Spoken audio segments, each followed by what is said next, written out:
آپ علیہ السلام نے فرمایا کبھی بھی بد دعا نہ دیا کرو، ہو سکتا ہے کہ وقت قبولیت کا ہو۔ پھر ہم بد دعائیں دیتے ہیں بچپن میں، پھل جب پک جاتا ہے توڑ لیا جاتا ہے۔ 16 سال کا 20 سال کا نوجوان حادثے کا شکار ہو گیا، پھر ماں چیخ رہی ہوتی ہے، باپ چیخ رہا ہوتا ہے، ارے اس کو تباہی کی بد دعائیں تو تم نے خود دی تھی، خدا نے تباہ و برباد کی، خدا نے رک کی، خدا نے اخلاص کی، اللہ تجھ سے ہمیں چھڑائے، اللہ تجھے دفع کرے، دفع ہو، یہ تو تم خود کہا کرتی تھی۔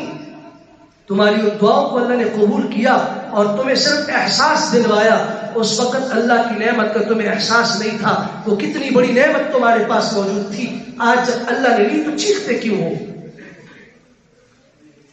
اللہ تعالیٰ ہمیں نیکی کی توفیق عطا فرمائے، اور نیکی بھی ایسی نیکی کہ جو آج ہماری دنیا سے جانے کے بعد بھی